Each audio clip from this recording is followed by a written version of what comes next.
Maths foundation के physics के class में आप सभी का स्वागत है।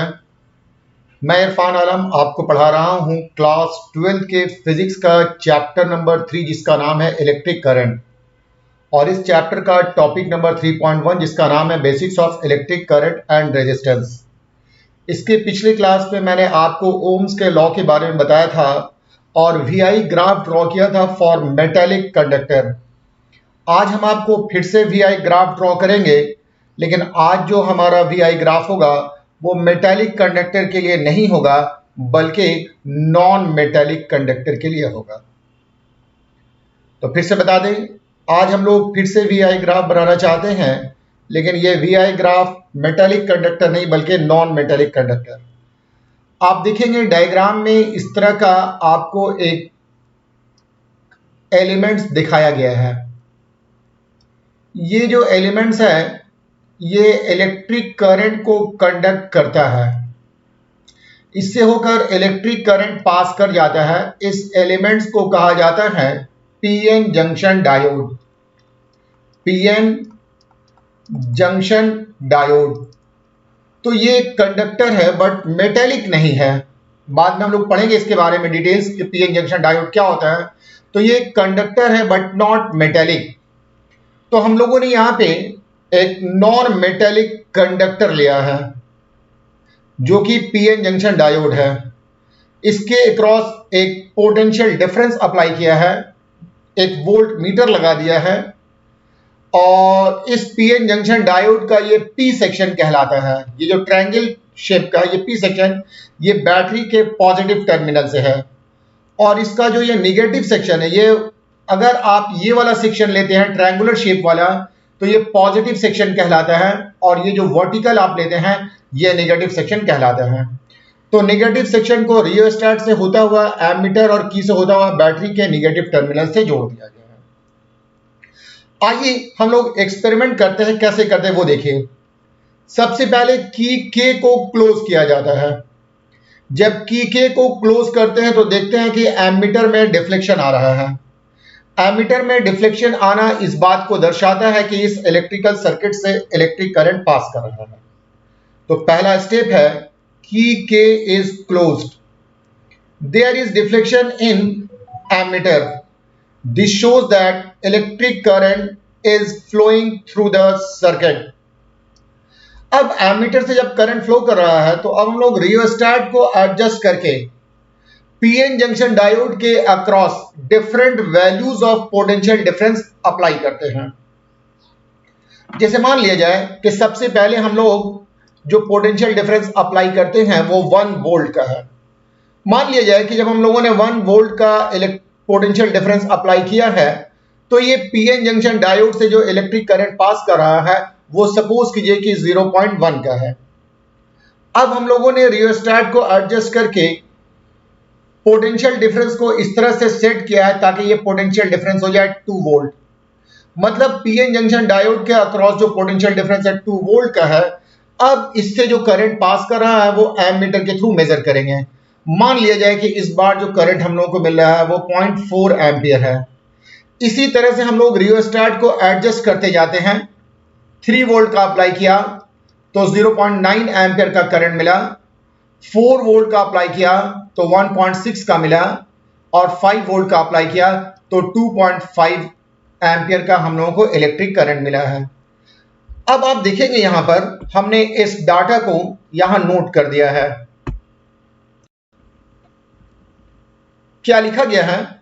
Different values of potential difference is applied across PN junction diode and corresponding values of electric current is recorded. मतलब रियोस्टेट को एडजस्ट करते हुए डिफरेंट वैल्यूज अप्लाई किया गया है और इसके करस्पॉन्डिंग जो इलेक्ट्रिक करंट है वो रिकॉर्ड किया गया है। 1 वोल्ट पर इलेक्ट्रिक करंट 0.1 मिला है, 2 वोल्ट पर 0.4 मिला है, 3 वोल्ट पर 0.9 मिला है, 4 वोल्ट पर 1.5 मिला है, और यहां पर आपको 2.5 मिला है। आप रेजिस्टेंस का वैल्यू जानते हैं, रेजिस्टेंस का एक्सप्रेशन होता है V डिवाइडेड बाई I। तो फर्स्ट वाले केस में V का वैल्यू है 1 और ये करंट का वैल्यू है 0.1। 1 को 0.1 से डिवाइड करेंगे तो आपको 10 मिल जाएगा। मतलब फर्स्ट टाइम में आपको रेजिस्टेंस 10 मिलेगा। फिर जब वोल्टेज को आपने 2 किया है तो इलेक्ट्रिक करंट 0.4 मिल गया है। इस बार रेजिस्टेंस का वैल्यू आपको आ रहा है 5।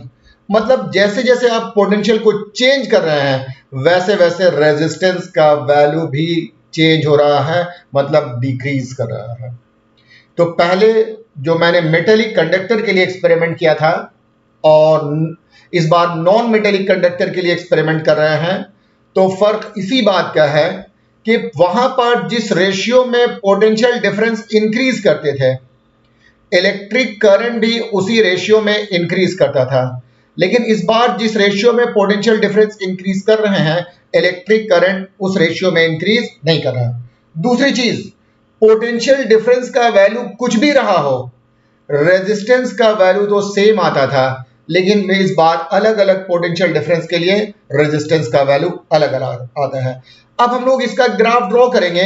ग्राफ को ड्रॉ करने के लिए इलेक्ट्रिक करंट को एक्स एक्सिस पर लेंगे और पोटेंशियल डिफरेंस को वाई एक्सिस पर लेंगे। तो आप देखेंगे कि इसका ग्राफ कुछ इस तरीके से आता है।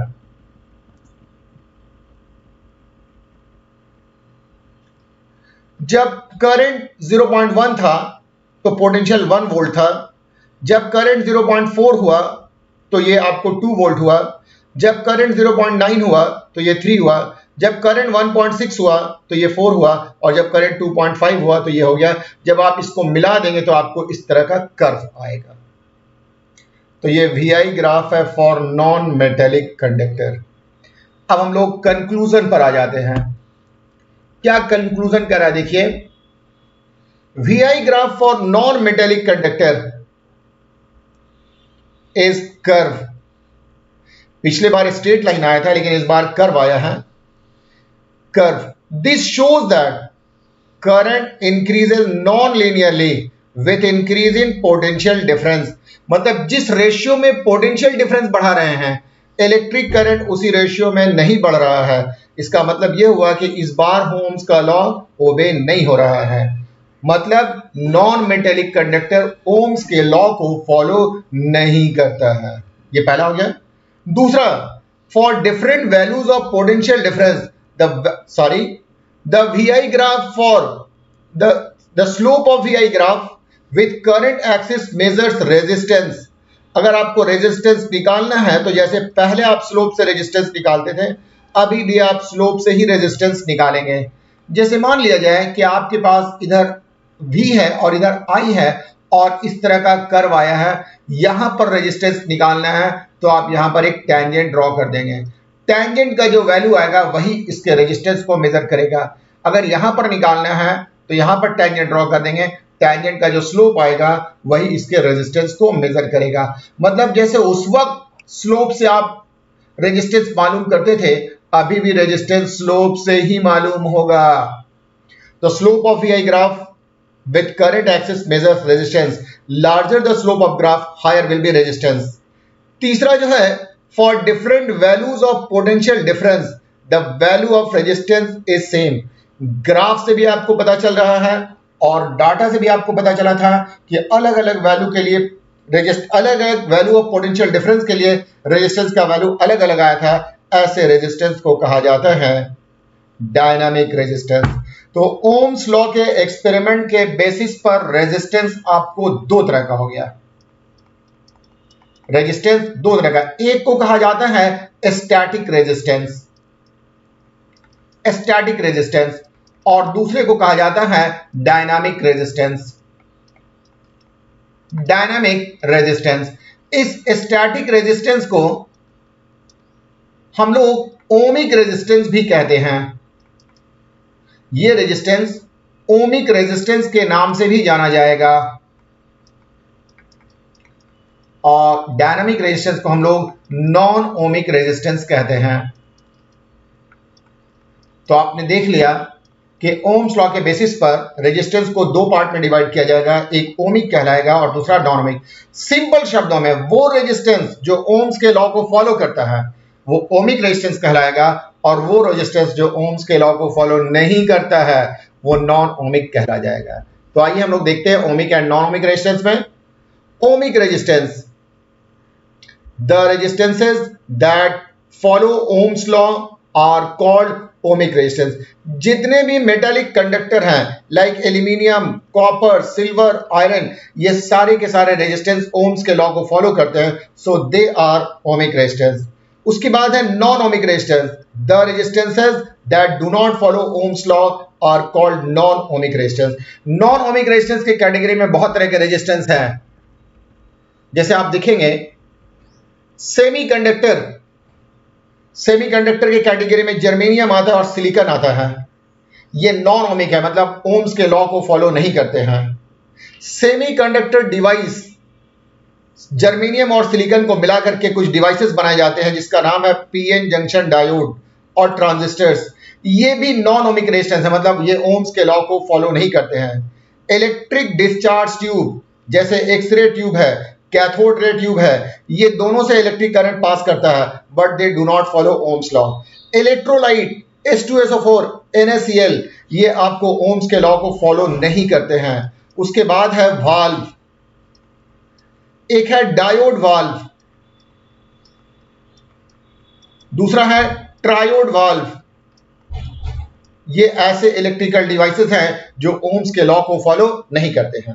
तो आइए अब हम लोग देखते हैं ओमिक और नॉन ओमिक रेजिस्टेंस के बीच में क्या डिफरेंस है। तो पहला तो आपने देख लिया कि ये ओम्स के लॉ को फॉलो करता है ओमिक, और नॉन ओमिक ओम्स के लॉ को फॉलो नहीं करता है। तो they follow Ohm's law, they do not follow Ohm's law. Ohmic resistance में वीआई ग्राफ स्ट्रेट लाइन होता है, जबकि नॉन ओमिक रेजिस्टेंस में वीआई ग्राफ कर्व होता है। Ohmic resistance static in nature होता है, जबकि non ohmic resistance dynamic in nature होता है। तो देख लिया कि ओमिक एंड नॉन ओमिक के बीच में क्या रिलेशन है। नेक्स्ट आ जाते हैं, अगला जो हेडिंग है वो कैरेक्टरिस्टिक्स ऑफ ओम्स लॉ है। जब भी आपको इलेक्ट्रिक करंट में कैरेक्टरिस्टिक्स पूछा जाएगा तो आप समझ जाएंगे कि ये ग्राफिकल रिप्रेजेंटेशन है। किसके किसके बीच? Potential difference and electric current के बीच graphical representation. It is the graphical representation of potential difference across a metallic wire and corresponding values of electric current through the wire. जब भी V और I का ग्राफ आप draw करेंगे तो ये आपको कैरेक्टरिस्टिक्स कहलाएगा। अगर ये मेटेलिक कंडक्टर के लिए है तो इसे हम लोग कैरेक्टरिस्टिक्स ऑफ ओम्स लॉ कहेंगे। तो VI ग्राफ का आपको दिखा दिया गया है। एक मेटेलिक वायर के लिए VI ग्राफ कैसा आता है ये दिखा दिया गया है। तो the VI graph for metallic conductor is a straight line. This shows that electric current increases linearly with increase in potential difference. This shows that Ohm's law is correct. पहला ये है। दूसरा, ये जो ग्राफ का स्लोप है, slope of VI graph with current axis, मैंने बताया था कि स्लोप के मतलब होता है tan थीटा, और ये tan थीटा मेजर करता है रेजिस्टेंस को। तो slope of VI graph with current axis measures resistance. Larger the slope of graph, higher will be resistance. पहले मैंने आपको बताया है, जिसका स्लोप VI ग्राफ का स्लोप ज्यादा होगा उसका रेजिस्टेंस भी ज्यादा होगा। तीसरा है, for all values of potential difference, for all values of potential difference the value of resistance is same. This type of resistance is called static resistance. Resistance के हर एक वैल्यू ऑफ पोटेंशियल डिफरेंस के लिए resistance का value same होता है, तो ये कहलाएगा characteristics of Ohm's law. Next आ जाएंगे limitations of Ohm's law. Ohm's law का क्या लिमिटेशंस है, क्या ड्रॉबैक्स है। तो पहला लिमिटेशन ये है कि Ohm's law holds good only for metallic conductor. Metallic conductor के लिए ओम्स लॉ ठीक है, लेकिन नॉन मेटेलिक कंडक्टर के केस में ये ओम्स लॉ फेल कर जाता है। ये पहला लिमिटेशन है। दूसरा लिमिटेशन, एक गैलीनियम आर्सेनाइड नाम का एलॉय है। जब आप इसका VI ग्राफ ड्रॉ करेंगे तो इसका VI ग्राफ कुछ इस तरीके से आता है। यहां पर I मैंने लिया है Y एक्सिस पर और ये X लिया है। अब आप एक पर्टिकुलर करंट को ले लें, मान लिया जाए कि ये करंट यहां पर I1 है, तो I1 करंट आपको मिलेगा V1 पोटेंशियल पर भी और I1 करंट मिलेगा V2 पोटेंशियल पर भी।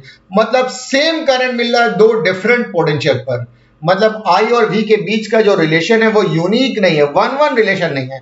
मतलब हर एक करंट के लिए एक पोटेंशियल हो, ऐसा नहीं है, एक करंट के लिए दो दो पोटेंशियल है। तो बोलता है the relation between V and I is not unique, that is there may exist two values of potential difference for same value of electric current. एक गैलेनियम आर्सेनाइड नाम का एलॉय है, इसके लिए ऐसा पाया जाता है, गैलेनियम आर्सेनाइड। तो ये था चैप्टर नंबर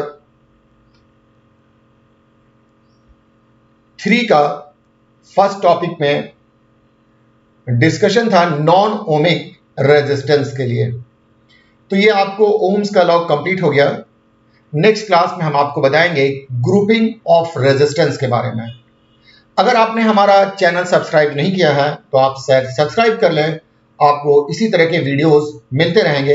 ये वीडियोस आपके बोर्ड एग्जाम्स के लिए काफी फायदेमंद होगा, बेसिक कंसेप्ट को आपको बिल्कुल क्लियर कर देगा।